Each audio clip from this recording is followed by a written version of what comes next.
For a fact, the court is persuaded that the alleged offences took place in Naivasha, but the court nonetheless wishes to assume jurisdiction.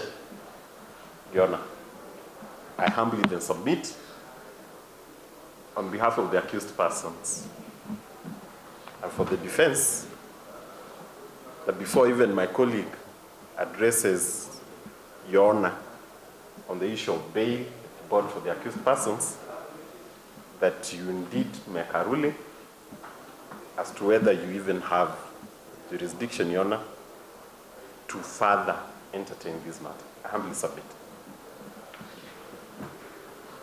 Your Honor, additionally, the second accused is 93 years old. He is presently out on bond and bail in relation to the file that has been closed. We fought to get him out on bail, out of heartlessness of the police in this country. Retain the bail terms, Your Honor, to safeguard his liberty and freedom, even as you determine the question of jurisdiction. Your Honor, this morning, they came to this place by themselves. It means they will comply, and with superior advantage, they do have 3 lawyers, officers of this court. We take maximum responsibility for their presence to this court. Indeed, the first accused is before you in a related matter pertaining this land in Ndabibi, which is a contentious issue in this country. Admit him also on the same bond terms that he has been out on and upon which he came to court today. Your Honor, lastly, let's stop the madness going on in this country. At some point, it has to stop. We lawyers and you judicial officers have to be courageous enough to protect the madness going on in the lands department in this country. We are fighting over land and politics. Is this court going to be dragged into the arena of politics? No, you have no such powers. You only have the law on your side, and we have the facts and the law on our side. This gentleman's house was broken into by the same police officers over here. We'll go down for them anyway. We'll go down for them anyway. But for now, just admit them to bail if you're minded to make any other ruling, even as you direct us further. They've been safe enough. The charges are similar. They have been unified into one. In fact, lessen their bail, reduce it considerably to enable them move forward. That's all. And maybe, Your Honor, before you pen off, I would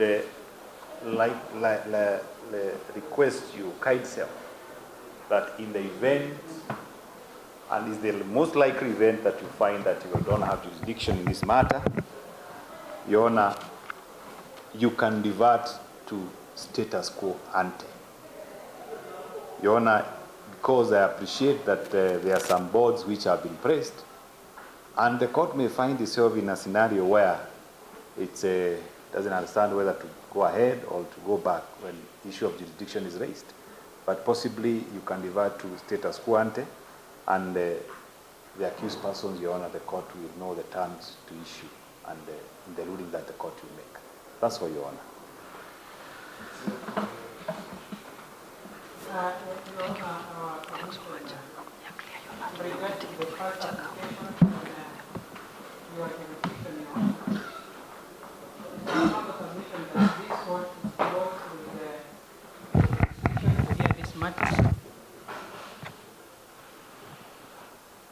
Your Honor, the objection that was raised on jurisdiction is on the Criminal Procedure Code, Section 71.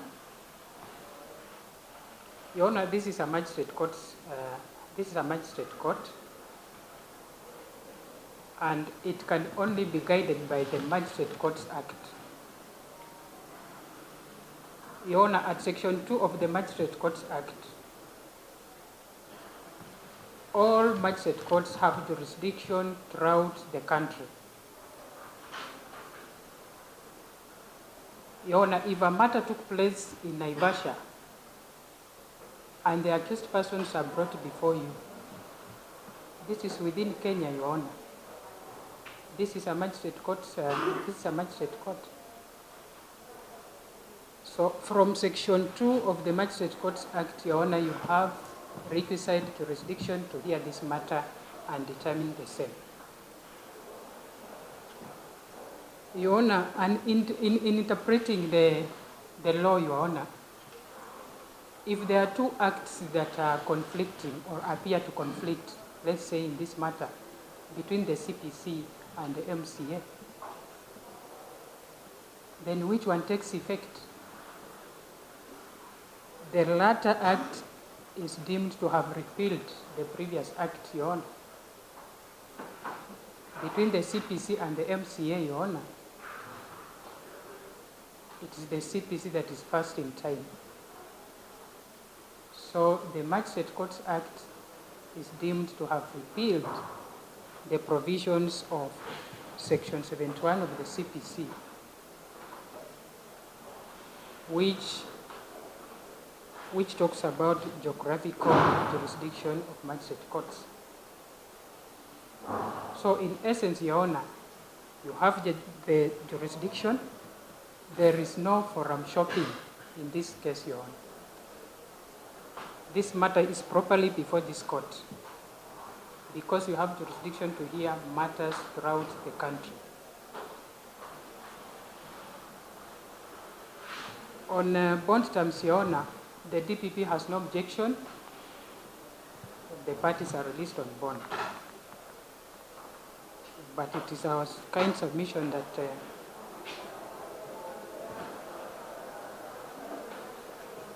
the bond terms should resonate with the offenses that the two are facing, Your Honor. That will be our kind submission, Your Honor.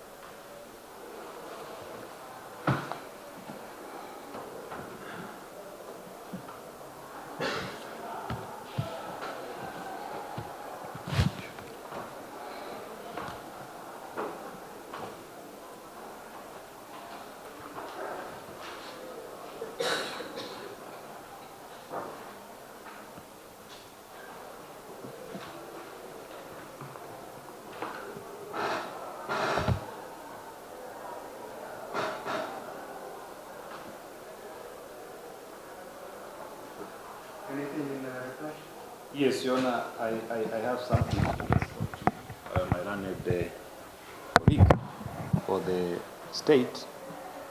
And Your Honor, I start by saying that I'm deeply troubled by the submissions of counsel and off record. The office of the DPP, Your Honor, ought to be an independent office. Allow me now to address you on the law. There is no conflict, Your Honor. I address you to Section 6 of the Magistrates Court Act.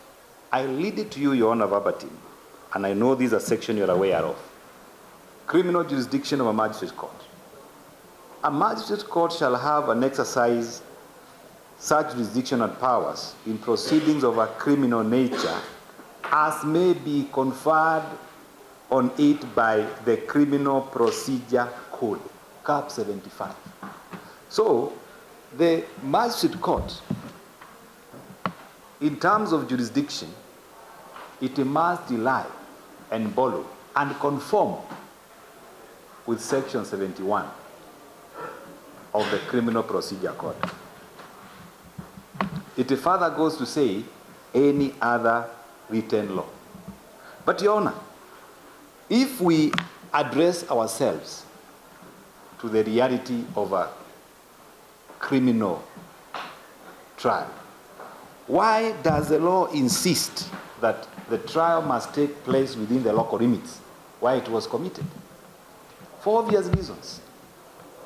One is the convenience of the accused persons because they are innocent until found guilty. So they should not be punished in the course of trial.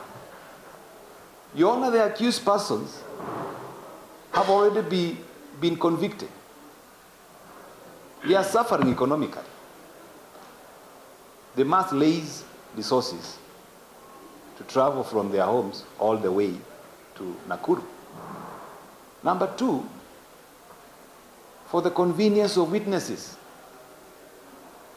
Your Honor, you realize the nature of this matter is that so many witnesses are police officers. So at any given time, they will be out of their station. For how long? Should they also suffer because an offense is being tried outside the local limits of where the offense was committed? And lastly, is for some uniformity. Why should we try even a murder suspect who killed in Naivasha? And then we want to bring these men all the way from Naivasha to start trial in Nakuru. Your Honor, this is an injustice on the face of it. And a terrible injustice to people the age of the second accused, even the first accused.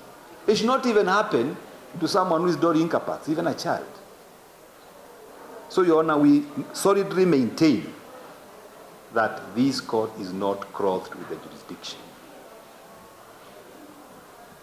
And we plead with your kind self to revert to status ante.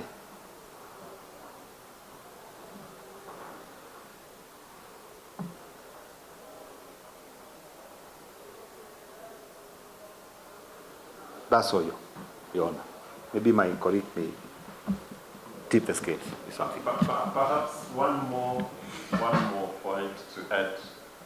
That, Your Honor, I'm assuming that we did not persuade you on another front. But we would then ask, has the prosecution proffered any reason as to why the accused can't be tried in Naivasha, where the alleged offenses took place, and that they have to be brought here? Any compelling reason? Save for to say the magistrate court is clothed with jurisdiction to try criminal matters? It's the same question we would be asking. Would they, for example, if they feel at some point that it's necessary to take the accused persons and try them somewhere, say in Lodwar, because anyway, the court in Lodwar being a magistrate court there, it would be proper to take them there? Your Honor, maybe I will object to that.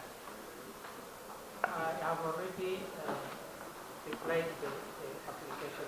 It's raising new issues, I have not which I read. don't know whether I am going to respond to them again. You should be limiting yourself on what I answered, Your Honor. Your Honor, I've just said that no reason has been advanced. That's all I'm saying.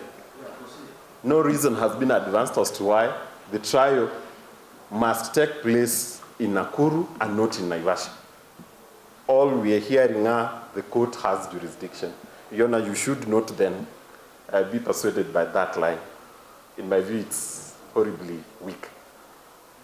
And the court must then find, humbly so, that it lacks jurisdiction. Humbly submit.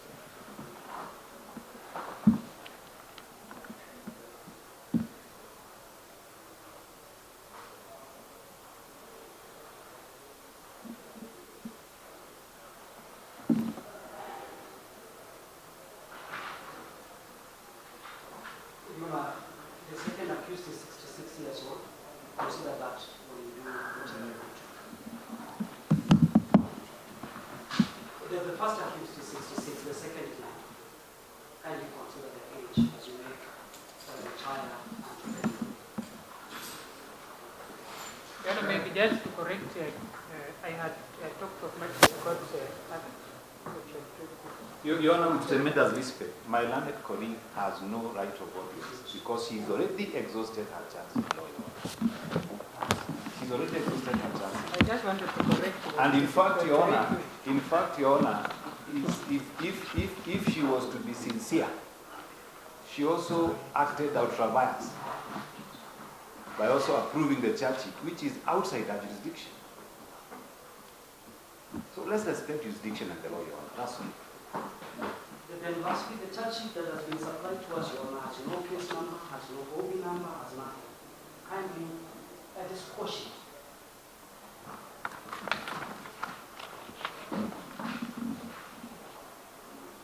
If they are that guilty, they ought to have disclosed that before supply, and they cannot amend it now. We proceeded on an effective charge sheet. Let it be quashed instantly.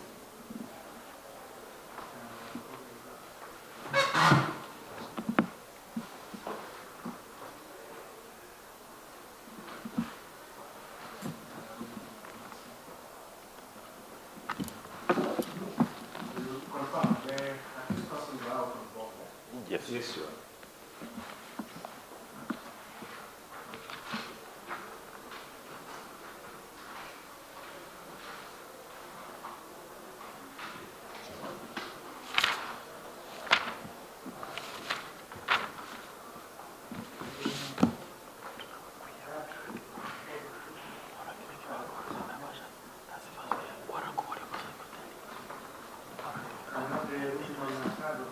If you're not, it's not from far because I'm actually doing the matter pro bono. Maybe I'll seek to inquire which day of the week is that?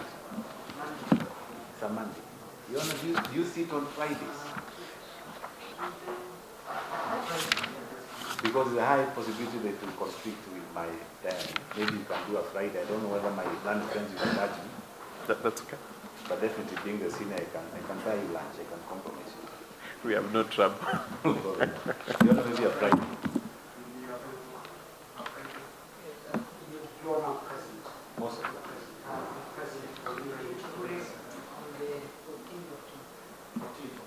Most of them. Most of them. Most of It's them. convenient.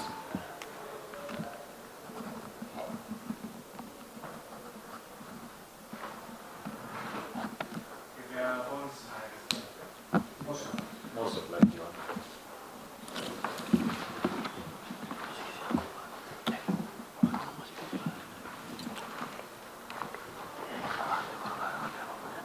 You want to have a good afternoon?